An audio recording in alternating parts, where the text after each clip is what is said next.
Құрметті тыңдармандарым, каналыма тіркеліп, лайк басып, комментарий қалдыруды ұмытпаңыздар. Бүгінгі әңгімемнің тақырыбы қазақ келіншектің мулат баласы. Қаланың тынымсыз өмірі бір сәтте дамылдамайды. Ағылып жатқан адамдар мен зулаған машиналар бәрі әйтеуір асығыс. Күнде осындай тіршіліктің күйбеңімен әр күн өтіп жатыр. Мен мінген автобус Евразия сауда орталығына келіп тоқтады. Әлде біреулер автобустан түсіп, енді бірі мініп үлгеруге тырмысады. Маған қарама-қарсы орындыққа бір әдемі келіншек кеп жайғасты. Қасында 9-10 жас шамасындағы ұлы бар. Келіншек әппақ, талдырмаш денелі, қара көзді қазақ қызы. Ал қасындағы ұл қара нәсілді ұлт екені көзге ұрып тұр. Бұп-бұйра қара шашымен, ұялы қара көзі баланың қазақ емес екенін айтып тұр еді. «Мама, менің сол бокс секциясына барғым келмейді», деді ол тап-таза қазақша. Мен бұған таңқалып қалдым. Қазір қаладағы барлық ұлт орысша сөйлеп, тыраштанып жатқанда, мынау маған қатты әсер туғызғаны рас. Сөйлегенде таза сөйлейді. Япырмау, сонда бұның әкесі қара нәсіл болғанымен, анасының тілде сөйлеп отырған ұлға енді мейірлене қарағаным рас еді. Балам, онда мүмкін күрес секциясына барарсың, деп қойды әдемі келіншек ұлына бағдарлай қарап. Иә, сол дұрыс сияқты. Атам да айтқан, күрестен талай рет чемпион болдым деп. Міне қызық, енді мына баламен тіпті танысқым кеп кеткендей ме? Олар 4 аялдамадан соң түсіп қалды. Өздері өте асығыс көрінді. Қап деймін ішімнен. Тым болмаса әлгі келіншектен жөн сұрамаппын ғой деп қоямын. Ал бір ойым. Автобустағы кезіккен барлық адаммен танысу мүмкін емес. Егер сенің ол ойыңды келіншек басқаша қабылдап, өзің ұрсып тастаса не болады дейді. Қойшы, бұл саған үлкен шаһар, ауылың емес. Елдің мазасын алма. Сенің тіпті жаңағы келіншектен неге ұлыңыз қап-қара, әкесі кім деп сұрауға құқың бар ма? Жоқ, деп өзіме өзім жауап бердім. Мен бұл жайтты ұмыта бастағам. Ауылдағы ағайынымыздың баласы үйленетін болып, дәм тартып ауыл жаққа жол түскені. Қазіргі кезде билетті онлайн аласың. Бұрынғыда кезекке тұрып жүйкең тозбайды енді. Менің пойызым таңғы 5-те жүреді екен. Вокзалға 1 сағат бұрын жетіп алғам. Бар арманым пойызға мініп ұйқыны бір қандыру. Міне, купедегі тиесілі орныма келіп, төсегімді жайғап салған соң, еріксіз көзім жұмыла берген. Пойыздың жүрісі шапшаңдап, дөңгелекті дүрсілді жиілей түсіп, шығысты бетке алып келеді. Бұйырса ертесін жетіп қалармын. Осылай ой құшағында ұйқыға кетіппін. Көзімді ашсам, таң әлде қашан атып, күн сәулесі вагон ішіне елжірей түсіп тұрды. Енді купеге жайғасып отырған жолаушыларға бағдарлай қарай бастаған менің назарымды баяғыда өзім автобуста көрген бұйра шашты қара бала мен ақ келіншек аудара берген. Қызық, бұндайда кездесу болады екен-ау. Олар да мені шырамытқандай болып қарап қалыпты. Қой, осы жолы не болса да әңгімеге тартуға бел будым. Сәлеметсіз бе, қайда бет алдыңыздар, дедім әдемі келіншекке жақындап келіп. Сәлем бердік, сізді бір жерде көрген сияқтымын ау, бірақ есіме түсіре алмай тұрғаным, деп күлімсіреген еді. Бұл апайды автобуста кездестірдік, менің есімде. Сәлеметсіз бе апай, деп қара бала жымиып қарады. Сіздерде шығысты бет алып бара жатқан боларсыздар, дедім келіншекке. Иә, Семейге барамыз. Ұлымды нағашыларына апарып келейін деп, қазір жазғы каникул ғой. Олар да бізді сағынып қалған шығар, деді ақ келіншек ағынан жарыла. Келіншек өте келбетті, жымиғанда бетінде шұңқыр пайда болып, тіпті сүйкімді қылып жібереді екен. Есімі Раушан, менің жерлесім боп шықты. Мен де өзімді таныстырып, енді келіншекпен бұрыннан таныс адамдардай әр нәрсені әңгіме етіп отырдық.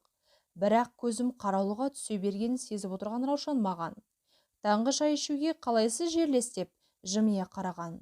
Мен де алып шыққан тағамдарымды кеп шай ішуге отырдым. Сіз менің ұлым туралы білгіңіз келіп отырған сияқтысыз, деді терең күрсініп, вагон терезесінен алысқа қарап көз тігіп. Әбіржіп қалған мен. Жоқ, Сіз жеке өміріңіз туралы айтуға міндетті емессіз. Олай ойламаңыз. Әңгімелесіп жол қысқартсақ дегенім болмаса деп ыңғайсызданып қалғам.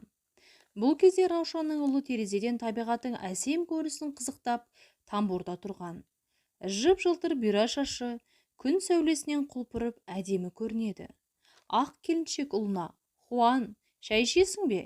Кел дегенде ұлы аппақ маржандай тістерін көрсетіп күліп: «Жоқ, мам, өздеріңіз іше беріңіздерші» деп терезеге бұрылып кеткен. «Сізді апай десем қарсы болмассыз» деп назданған Раушан. «Ұлым Хуан биыл 10-ға толды. Әкесі кубалық азамат, бірақ документке ұлтын қазақ деп жазғыздым. Жылда Семейде тұратын әке-шешеме, туған туыстарыма барып тұрамыз. Хуан ата-әжесін өте жақсы көреді. 3 жасқа дейін солардың қолында өсті. Тілі де қазақша шықты ұлымның». Мен үнсіз отыруды ыңғайсыз көріп: «Иә, балаңыз қазақша жатық сөйлейді екен» деп әңгімеге араластым. Әкесінің есімі Мартин. Ұлын қатты жақсы көреді, өте балажан. Бағанадан бері бірнеше рет телефон соқты деді келіншек. Мен енді батылдана бастағандаймын. Сол жігітпен қалай кездесіп жүрсің сіңілім? Қазақтың жігіттері де ешкімнен кем емес қой. Бұл сөзіме ашулана көрмеші деп сөзімнің тігісін жатқызып қойдым. Ішімнен: елдің өмірінде нең бар? Қазір Раушан бірдеңе деп тастаса, не қыласың деген күдігім де бар. Жоқ, келіншек парасатты жан екен. Байыппен бастаған әңгімесін. Ол кезде жаспыз. Мектеп бітірген соң осы сұлу Алматыға үлкен үмітпен асқа жеттік емес пе?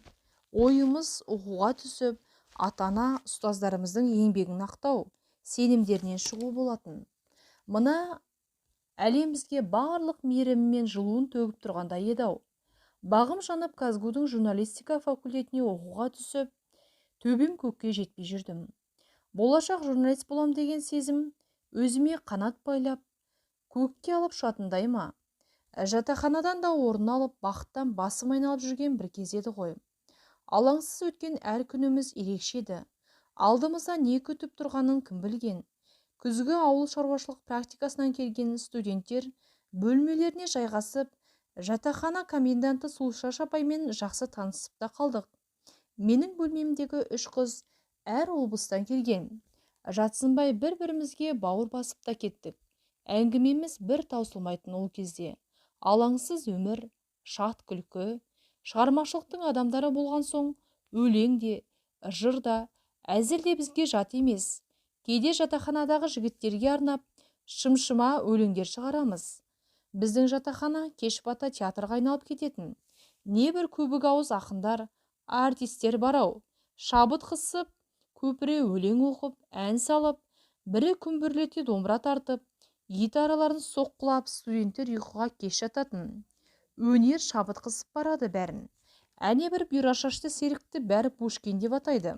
Ал төменгі қабатта тұратын тасқынға Сәкен Сейфуллин деп ат қойған студенттер.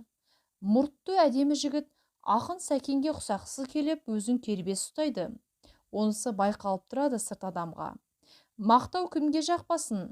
Осындай күндердің бірінде менің комнатас құрбым Нәзияның туған күнін мейрамханада атап өтеміз деп шештік. Туған күнге біздің группаның бәрі баратын боп келісті. Кешке қарай сыланып таранып мейрамханаға да жеттік. Құрбымызға алған гүл мен сыйлықтарымыз да бар. Осыдан 2 күн бұрын стипендия алып, шала байып отырған кезіміз. Жалпы студент деген ең бай халық қой. Қара нан мен қара суға семіріп, өмірге риза болып жүретін. Кеш өте көңілді өтті. Улап-шулап келе жатырмыз. Жол қиылысындағы бағдаршамның жасыл түсі жанғанда бәріміз көшені кесіп өтуге тура жүгірдік. Аяғымда 12 сантиметрлік биік каблукпен жүгіріп келе жатып тайып кеттім. Жақындап келіп қалған жеңіл көлік тур алдыма тоқтай қалғанда, біткен жерім осы болар деген ой бойымды қалтыратып жіберді. Әлім құрып дір-дір етіп, бір орнымда қаққан қазықтай қалшиып тұрмын. Машина есігі ашылып, бойшаң жігіт маған жақындап келді. Орысшаны тілін бұрата сөйлеген жігіт: «Извините, с вами все в порядке» деп бәйек болғаны. Құлағанда оң аяғым қатты ауырсынып қалғаны ма? Ақсаңдай басып кете берген мені әлгі қара жігіт көтеріп алғаны. «Нельзя, вам надо пойти к врачу» деп машинасының арт жағына жайғастырды. Достарым да улап-шулап қалды, не болғанын түсінбей. Қасыма дос қызым Балнұрды отырғызып, біз ауруханаға бет алдық. Дәрігерлер аяғымды рентгенге түсіріп, ушиб деген диагноз қойды. Әйтеуір сынықтан дін аман екен. 3 аптадай ауруханада жатып, ем алуым керек екен. Солай қаладағы травматологиялық ауруханадан бірақ шықтым. Бірақ үйдегілерге жақ ашпадым. Олар уайымдап келіп алар деген ой болды. Ауруханада жатқан кезімде қара торы жігіт күнде келіп тұратын болған. Мен де ол келмесе елеңдеп отыратынды шығарыппын тегі. Келген сайын жеміс-жидегін, сусындарын, тәтті тағамдарын ала келетін. Күнде телефон шалып, қал жағдайымды біліп тұрды. Палатадағы қыз-келіншектер күйеу бала келе жатыр деп терезеден қарап, тіпті қуанып қалушы еді. Комнаталас қыздар да келіп халымды сұрап кеткен. Менің осы жігітті тіптен танымайтынымды олар білмейді. Білсе де сене қоймас. Аяғым тәуір болып келеді. Бұрынғыдай жүргенде сыздап ауырғанын қойған. Палата ішінде әрі-бері жүре бастадым. Сонымен менің ауруханадан шығар уақытым да келіп жетті. Бағана Родригес дайын отыр деп телефон соқты. Ол да емдеуші дәрігермен сөйлескен көрінеді. Шіркін, уақыт осындайда өтіп болмайды. Тегі тыпыршып терезеге қарап қоямын. Бір кезде қалта телефоным шыр етті. Жүрегімде атша тулай жөнелгені. Родригес өзінің төменде мені күтіп тұрғанын айтты. Қасымдағы қыз-келіншектермен қоштасып, төменге медбикелердің сүйемелдеуімен түскен едім.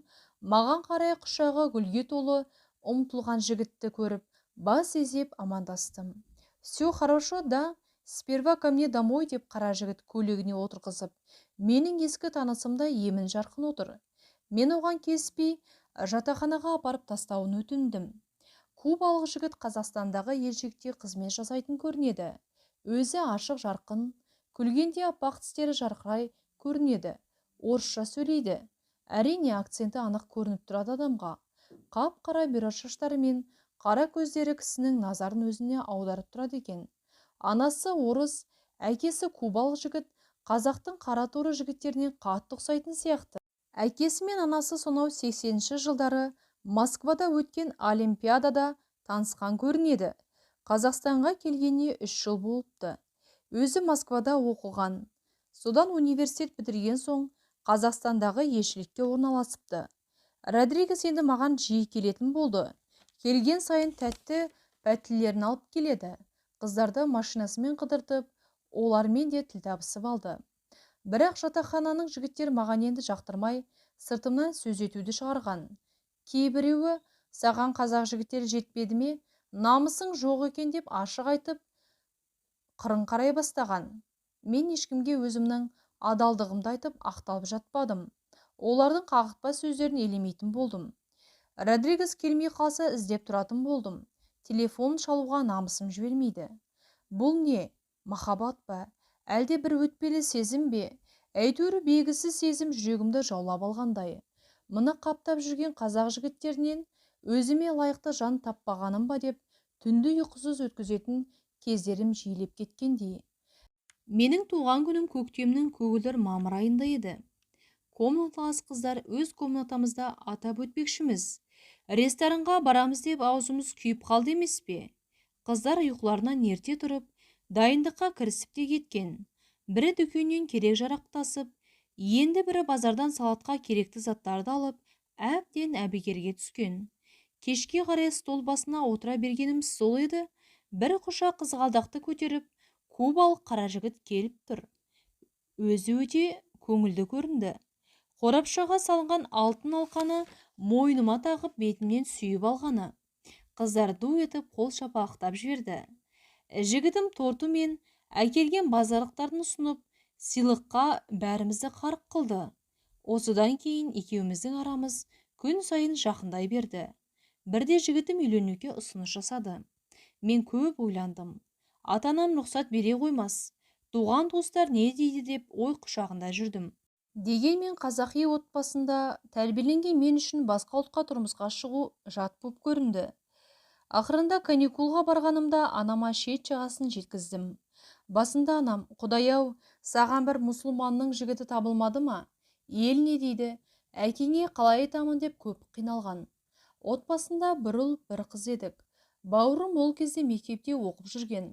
Қанша дегенмен ата-ана өз қолын кесе ме? Ақыры әкем де келісімін берді. Тойымызды Алматының төрінде дүркіретіп өткіздік. Родригестің сонау Кубадағы ата-анасы, туған туыстары келген. Ауқатты тұратын отбасы менің туған туысқаныма бағалы сыйлықтарын тапсырып риза етті. Кубалық құдалар да өз дәстүрлерін қатты ұстанады екен. Менің ата-анама қалың мал ретінде долларлап ақшаларында келіпті.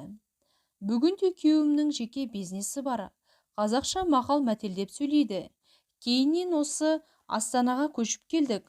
Ұлым Хуанды қазақ сынымына бердім деп әдемі келіншек алысқа көз тікті. Апай, сіз мені қара нәсілге тиіп неменесіне жетісіп отыр дейтін боларсыз. Әдетте біз біреудің өмірін сынағышпыз ғой. 100-ге келіп өмірден өткен әжем айтып отырушы еді әркез.